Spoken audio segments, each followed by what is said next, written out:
Hello mga kagusify! Hingi lang po sana ako sa inyo ng konting pasuyo. Huwag kakalimutan mag-subscribe, shares, and like. And mag-comment na rin para sa susunod natin mapag-usapan sa next vlog. Salamat!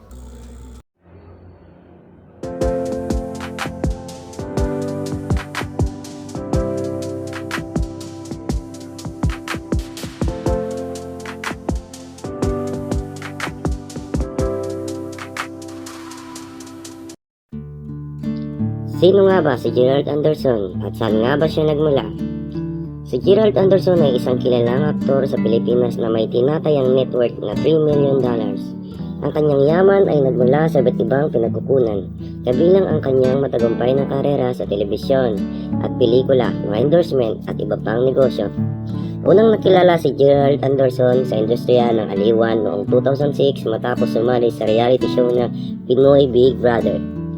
Mula noong naging bahagi siya ng maraming matagumpay na teleserye tulad ng Sana Maulit Muli 2007, My Girl 2008, Tayong Dalawa 2009 at Budoy 2011 to 2012. Bukod sa telebisyon, lumabas din siya sa mga pelikula tulad ng I'll Be Falling For You 2007 at On The Job 2013.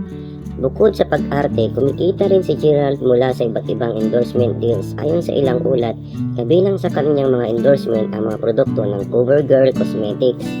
Bagaman may mga ulat na nagsasabing siya ang pinakamataas na bayad na aktor sa mundo na may network na $215 million. Mahalagang tandaan na ang mga ulat na ito ay hindi kumpirmado at maaaring hindi tumpak. Pinanganak noong Marso 17, 1989 sa Subic, Zambales, si Gerald Randolph Opsema Anderson Jr. ay may lahing Pilipino at Amerikano. Bukod sa pag-arte, aktibo rin siya sa paglalaro ng basketball at kilala sa kanyang mga gawaing pangkawanggawa tulad ng pag-organisa ng charity basketball games para sa mga batang may espesyal na pangangailangan. Sa kabuuan ng yaman ni Gerald Anderson ay bunga ng kanyang dedikasyon sa kanyang profesyon, mga matagumpay na proyekto sa telebisyon at pelikula, at mga karagdagang kita mula sa endorsement at iba pang negosyo. Mga ari-arian ni Gerald Anderson. Number 1. Tatlong palapag na bahay. Si Gerald ay mayroong isang marangyang tatlong palapag na bahay na itinampok sa iba't ibang media outlet. Ang bahay na ito ay nagpapakita ng kanyang personal na estilo at tagumpay sa kanyang karera. Number 2. Hayate, private resort sa Zambales. Matatagpuan sa Butulan, Zambales, ang pribadong resort nito ay pagmamay-ari ni Gerald. Ang Yate Private Resort ay kilala sa mga kamanghamanghang tanawin at dagat at kabundukan at maaaring tumanggap ng 25 to 30 katao. Ito ay isang perpektong lugar para sa mga nais makatakas sa ingay ng lungsod at magpahinga sa isang tahimik na kapaligiran. Bilang isang mahilig sa mga sasakyan, si Gerald ay nagmamay-ari ng ilang mga luxury cars kabilang ang Dodge Charger RT, isang high-performance na sasakyan na kilala sa kanyang bilis at makinis na disenyo. Ford E150, isang maluwag na van na perpekto para sa mga biyahe kasama ang pamilya o mga kaibigan. Toyota 86, isang sports car na kilala sa kanyang mahusay na handling at sports na itsura. Audi R8, isang luxury sports car na may matataas na presyo na nagpapakita ng pagmamahal ni Gerald sa mga high-end na sasakyan. Ang mga ari-arian na sasakyan nito ay patunay na dedikasyon ng pagsusumikap ni Gerald Anderson sa kanyang profesyon na nagbigay daan sa kanya upang makamit ang ganitong mga yaman at tagumpay. Kaya mga kablog, ano masasabi niyo kahit sa yaman ni Gerald Anderson? Please comment down. Salamat! Totoo nga ba na nakarelasyon ni Catherine Luna si Coco Martin? Si Catherine Luna ay isang Pilipinang aktres na nakilala sa industriya ng pelikula at telebisyon. Isa sa mga pinakakontrobersyal na bahagi ng kanyang buhay ay ang kanyang relasyon sa kapwa-aktor na si Coco Martin. Pag-usbong ng karera at relasyon kay Coco Martin. Noong 2005, nagsimula ang karera ni Catherine Luna sa pelikulang Masahista na idinirect ni Brillante Mendoza. Dito niya nakatrabaho si Coco Martin at sa parehong taon nagkaroon sila ng personal na ugnayan. Bagaman, inamin ni Coco na may nangyari sa pagitan nila. Nilinaw niyang hindi sila nagkaroon ng formal na relasyon. Sa isang panayam kay Boy Abunda, sinabi ni Coco, "Something happened but we did not live together. We were just together in the movie. We did not have a relationship." Issue sa pagkakapanganak at pagiging ama ni Coco Martin. Matapos ang kanilang ugnayan, nabuntis si Catherine at pinanganak ang isang batang lalaki. Sa simula, inako ni Coco ang responsibilidad at nagbigay ng pinansyal suporta. Nais pa nga niyang kunin ang kustudiya ng bata. Gayunpaman, sa payo ng kanyang manager, sumailalim sila sa isang DNA test na nagpatunay na hindi siya ang ama ng bata. Ayon kay Coco, "I want to take responsibility of the child because the damage has been done and he is not to do with the situation." Matapos ang kontrobersyang ito, unti-unting humina ang karera ni Catherine sa showbiz. Sa isang panayam noong Pebrero 2025, binahagi niya na isa sa mga dahilan ng kanyang pagkawala si Mr. I ang isang sakit na nakaapekto sa kanyang mata na naging hadlang sa kanyang pag-arte. Aminado siyang nalihis siya ng landas, ngunit kumapit siya sa panalangin upang makabangon. Sa parehong panayam, humingi siya ng paumanhin kay Coco Martin sa mga nangyari noong nakaraan, partikular na sa isyu tungkol sa pagiging ama ng kanyang anak. Sinabi niya, "Sana mapatawad mo ako." Kasunod ng mga pangyayari, matapos ang kontrobersyang ito, patuloy nagtrabaho si Catherine Luna sa industriya ng pelikula at telebisyon. Bagaman, hindi na siya kasing aktibo tulad ng dati, patuloy siyang lumalabas sa iba't ibang proyekto. Sa kasalukuyan, aktibo si Catherine sa social media, partikular na sa Instagram, kung saan ibinahagi niya ang kanyang mga karanasan at buhay sa kanyang mga taga-subaybay. Ang kwento ni Catherine Luna ay isang halimbawa ng mga pagsubok at kontrobersyang maaaring harapin ng mga artista sa industriya ng showbiz.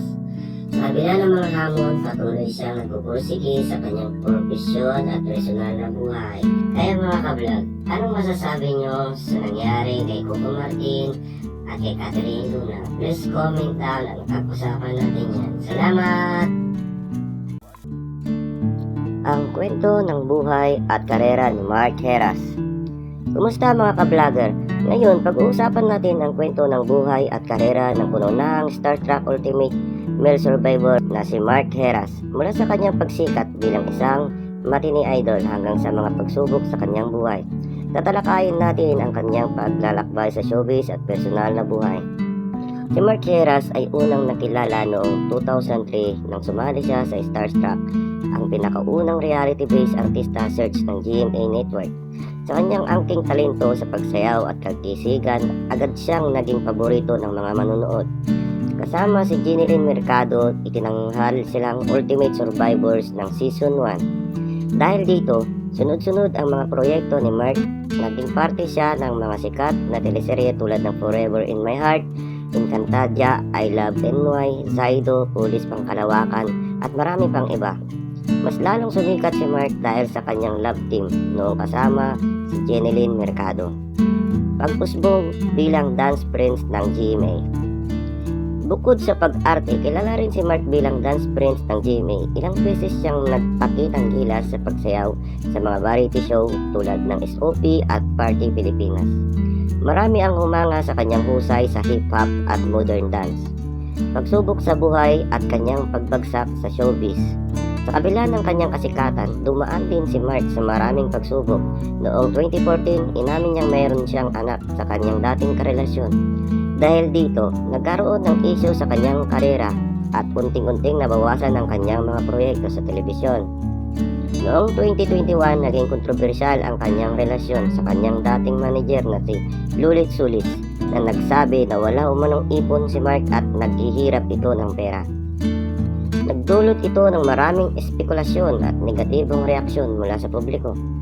Ang pagbangon at kanyang bagong buhay. Sa kabila ng lahat ng isyo, hindi sumuko si Mark. Patuloy siyang pumayod at bumangon para sa kanyang pamilya. Noong 2021, pinakasalan niya ang kanyang longtime partner na si Nicole Donesa at biniyayaan sila ng isang anak na si Corky. Nagpatuloy pa rin siya sa kanyang karera, bagamat hindi na kasing dami ang kanyang proyekto noon. Naging aktibo siya sa social media kung saan ibinabahagi niya ang kanyang buhay bilang isang ama at asawa. Pinakabagong balita tungkol sa kanya. Noong 2025, muling naging usap-usapan si Mark matapos lumabas ang isang viral video ng kanyang performance sa isang male entertainment bar. Marami ang nagtaka kung bakit siya napunta sa ganitong trabaho. Ngunit nilinaw niya na ito ay bahagi lamang ng kanyang mga racket upang matustusan ang kanyang pamilya. Sinabi niya na hindi siya nahiya sa kanyang trabaho at patuloy siyang maghanap ng paraan upang mabuhay. Bukod dito, umalis na rin si Mark sa GMA Artist Center. Ngayon ay Sparkle GMA at ngayon ay isang freelance artist. Bukas siya sa iba't ibang proyekto, mapa TV, pelikula o digital content creator. Mensahe ni Mark sa kanyang mga tagahanga. Sa isang panayam, nagbigay si Mark ng mensahe sa kanyang mga tagahanga. Alam ko na hindi na ako kasing sikat tulad noon. Pero hindi ko iniisip yun. Ang mahalaga, masaya ako sa buhay ko at nandito pa rin ako para sa pamilya ko. Maraming salamat sa lahat ng sumusuporta pa rin sa akin. Huwag kayo mag-alala, hindi ako mawawala.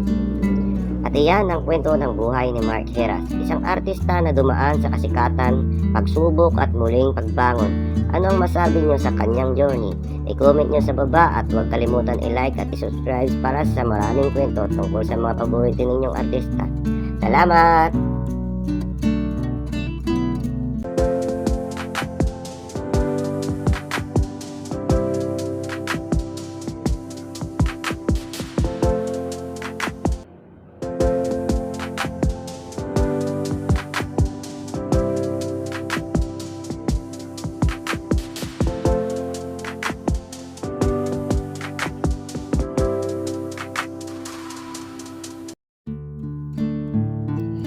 Alden Richard, may bagong blessings na naman. Bagong endorsement sa motorcycle at car company. Kamakailan, naging brand ambassador si Alden para sa isang malaking kumpanya ng motorsiklo at sasakyan. Dumalo siya sa launching ng bagong modelo ng motorbike ng nagsabing kumpanya, kung saan siya ang male ambassador. Sabay nito, nilabas din ang mga digital poster ni Alden para sa kampanyang ito.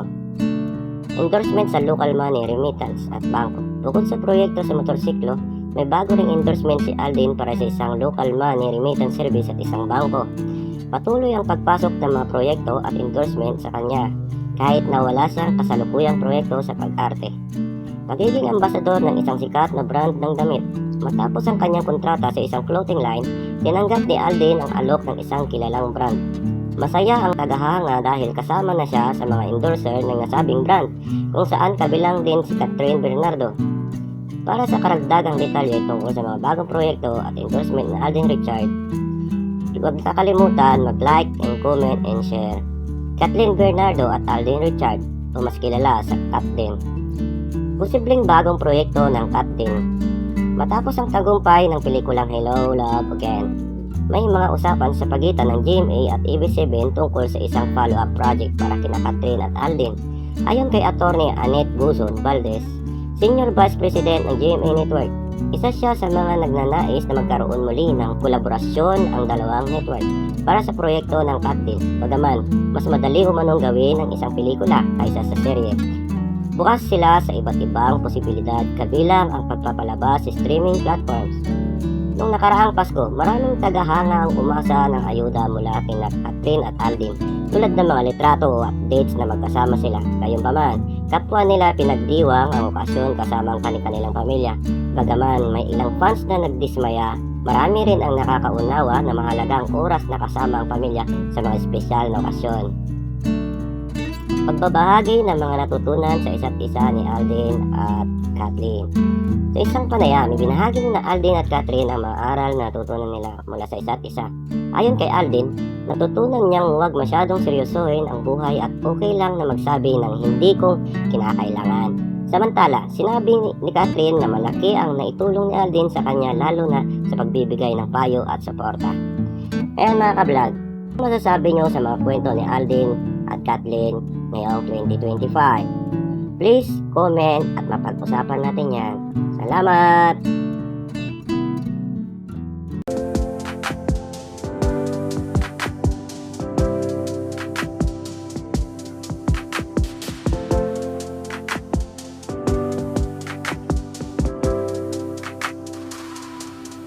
Sino nga ba si Jam Ignacio at Jelly Ang? Si Jam Ignacio ay isang negosyante at accountant na isinilang noong Mayo 24, 1982 sa Makati, Philippines.